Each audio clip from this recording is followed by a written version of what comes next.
Hi everyone, welcome back to my YouTube channel.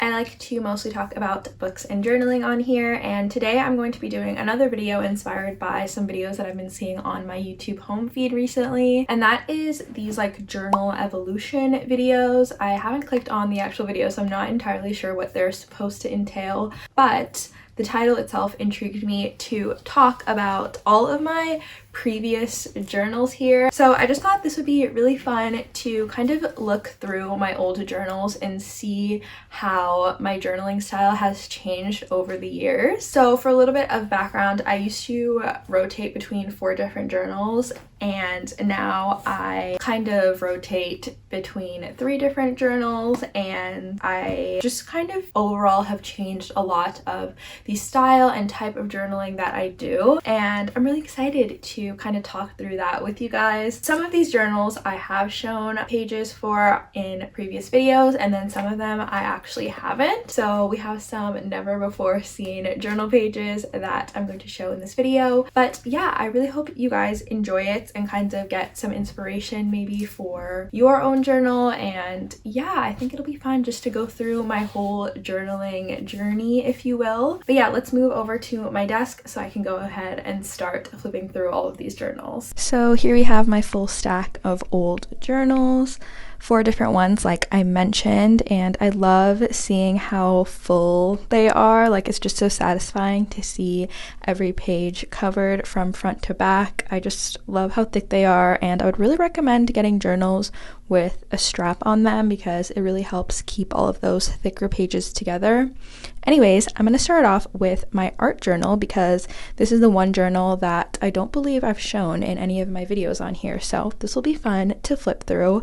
So the stickers on here are from Amazon, I believe. If I can find the link to them, I'll put it in the description. And as you can see, I'm gluing down one of the letter stickers that was peeling up. Anyways, this journal doesn't really have a particular structure to it. I basically just wanted to be creative in here, treat it like a sketchbook of sorts where I would be able to use different mediums like paint, markers, color pencils, basically just whatever I wanted. I just gave myself a lot of freedom with this journal, which I love. This is a little Alice in Wonderland themed page. I don't know. I guess a main reason why I haven't shared this journal before is because a lot of the pages are a bit personal, and so because of that, I'll only be showing a couple of pages in here. Like, a lot of these I won't be showing, but this is a little Kiki's delivery service page that I did. I don't know, I was just kind of playing with paints and having fun. That's kind of just the gist of this journal, just a lot of like random abstract artwork. I also kind of treated this as a junk journal, so here we have a lot of random trinkets like receipts, business cards, things like that. I just kind of used this to store those things. I didn't really at the time have like a vision in terms of how I wanted the layering to look and stuff like that. I just kind of wanted a place to keep all of these like tactile memories that at the time I was keeping like in a shoebox or something like that. And then we have more random trinkets on the right. I think that's from like a butterfly exhibit that I went to. And then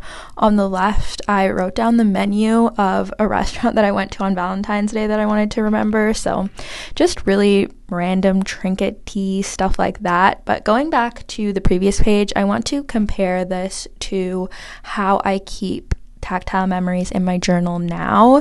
So for example, with the receipts and the business card, I now kind of like to stick them in a cohesive way, if that makes sense. Like, this layout here was very like thought out. I kind of liked to color coordinate things now and like lay things out in a more meaningful way, whereas in my previous journal I just kind of stuck everything in. Not saying there's anything wrong with that, this is just kind of how I've evolved in my journaling journey. But back to the art journal, we have more kind of random trinkets like I mentioned. This is a cutout from a newspaper and other random like papers. I don't even know what half of that stuff is, but yeah, I kind of miss randomly pasting things in my journal. I don't know. I feel like I should go back to this now that I'm looking at it. Anyways, we have another acrylic paint set of pages, which is the last page of the journal, but this is a little painting that I did for Grape Juice by Harry Styles when that came out. I don't know, I really loved that song when it first released, and I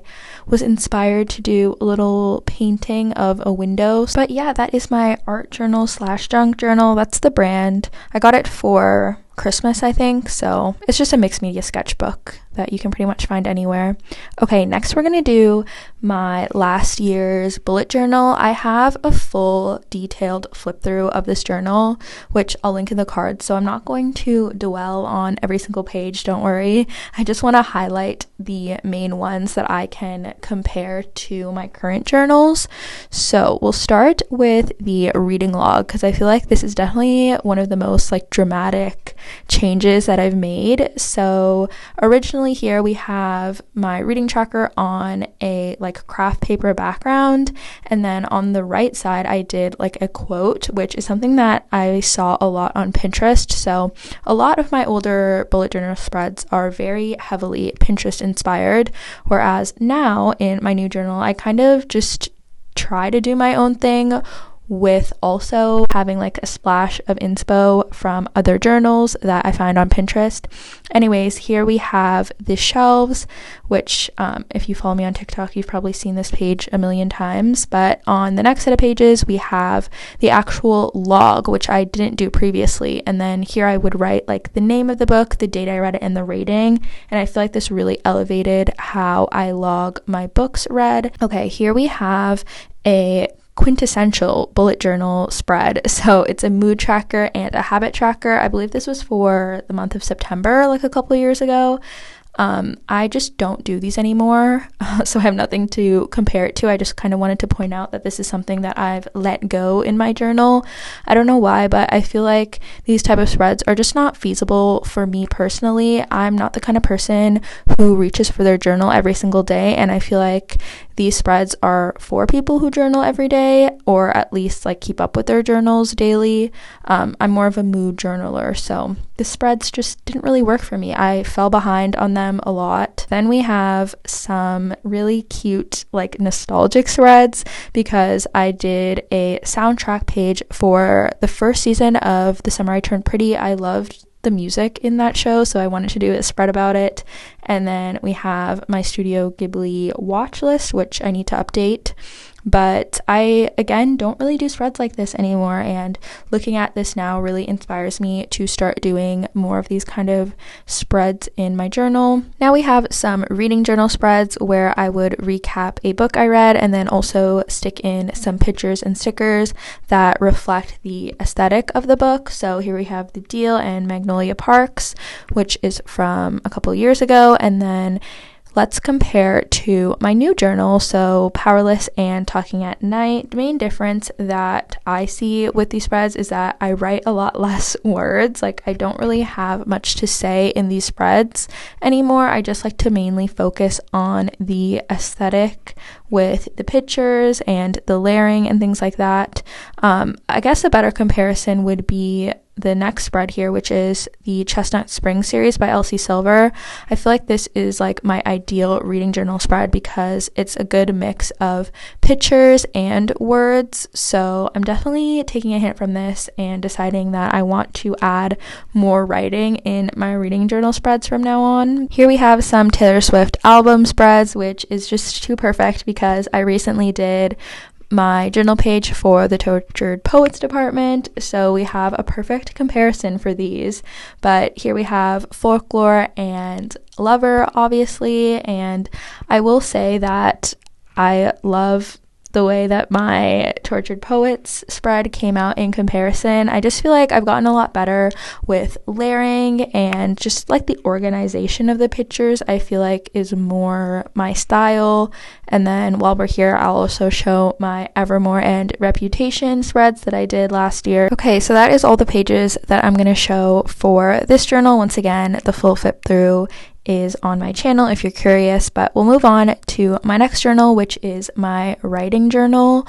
So this is from Indigo, I believe. I got it so many years ago as a gift, but I put a bunch of my melody stickers on the cover, which I love. I'll try to find those stickers and put it in the description as well, but again, this is another journal that just has a lot of personal pages since it is kind of mostly a writing journal, but there are some pages where I did random junk journal spreads like this one.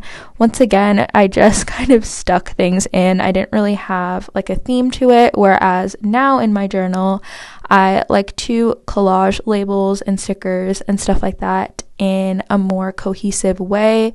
I like to match the colors together and layer them and kind of just like have a pattern or design to them. Here we have an actual writing entry. So this is what the majority of the pages in this journal looks like. So as you can see, I stuck a receipt, a tag, and this is the best comparison I would say that I have in my current journal. So honestly, not much has changed. I guess the main difference is now I do a lot more sticker deco and I like to once again follow more of a theme, but even still I would say there's not much of a difference between how I used to write in my old journal versus now. I basically like to put washi tape, stickers, trinkets, and then write in the negative space, I guess you could say. So that's my writing journal, and now we can move on to the last journal of this video, which is my scrapbook journal. Once again, I have a full detailed flip through of this entire journal that I'll link in the cards, so I won't show too many pages, but just a couple for comparison. So I did a couple like handmade playlists in this previous journal, and now I actually just print out my receiptify, so I make the playlist on the website or just use like my most recently played songs and print it out that way. I'll have the website linked down below, and then I paste it in my monthly recap. Okay, then we have a spread about my trip to Las Vegas, and I also kind of treated this as a travel journal, to be honest, since I went on a lot of trips at the time that I made it. But now in my current journal, if I were to go on a trip, I would probably do something more like this. I much prefer this layered scrapbook style to what I used to do, and then in the case where I wanted to write words, I would probably do something more akin to this kind of layout. But yeah, that is a tour of all of my journals. Let's close out this video. Thank you guys so much for watching today's video. I really hope you enjoyed it, and just in general, if you interact with my videos and watch them all the way through, I want to thank you so much. I love reading comments and replying to you guys and talking to you over there, so if you're watching this, please leave me a comment so we can talk about journaling and whatever else. And yeah, I will see you guys in my next video.